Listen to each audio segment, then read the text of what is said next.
The 303 Vinyl Sim is a great compressor for gluing together a bunch of one-shots in a drum kit, but there's a subtle difference between the way it processes one-shots versus the way that it processes loops that I think is really important to highlight because it may have unwanted effects on your beats.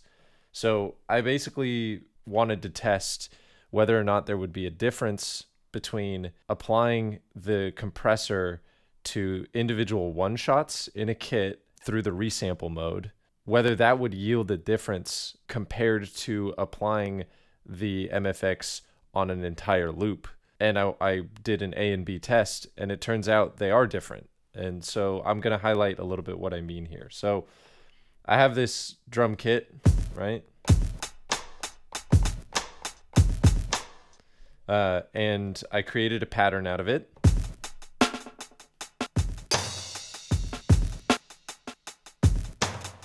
So that pattern is unaffected by the compressor. And all of the individual one shots are also unaffected by the compressor. These are raw, right? I took the time to do two different things. First, I duplicated all of the sounds that were in that pattern to a new bank here, and I individually would resample each one of them with the 303 vinyl sim on and with compressor set to 100 just to get a really distinct and obvious result out of it. So I applied the MFX to each one of the individual hits, and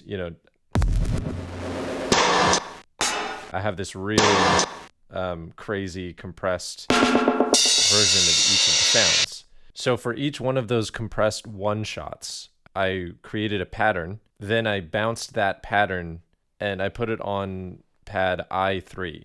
So pad 2 is the bounced audio of a pattern of one shots, and those one shots were uncompressed. Then I turned on the compressor and I resampled the loop of that bounced audio. That's what's on pattern 2. Let's hear what that sounds like.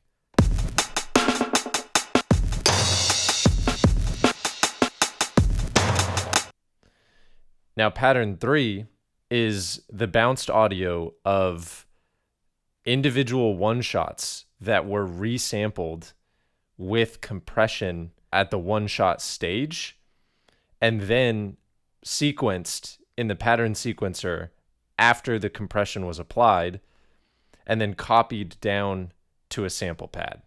Let's hear what that sounds like.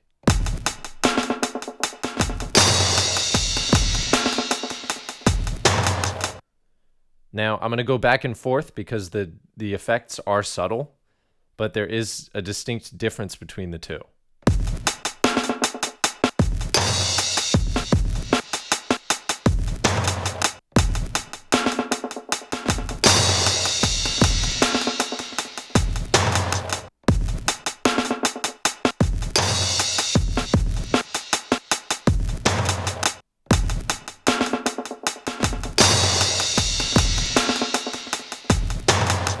Now, to my ears, the loop in pad 2 is more glued together. There's a distinct moment when that crash happens halfway through the pattern that sits a little bit further back in the mix where I believe it should sit. And in pattern 3, that crash is way on the forefront. It's very stark, and it's a little bit less glued together. So the implications of this are, I think, important because the SP is so good with handling one shots, and building musical ideas off of a one shot library is essential to the workflow. However, you don't want to apply the vinyl sim compressor too soon in the idea phase, because if you resample that effect onto the one shots before you've really sequenced a beat, you might get a worse outcome on the mixing stage. So yeah, I've not seen any resources that kind of highlight this difference, and it was a discovery that I just made myself.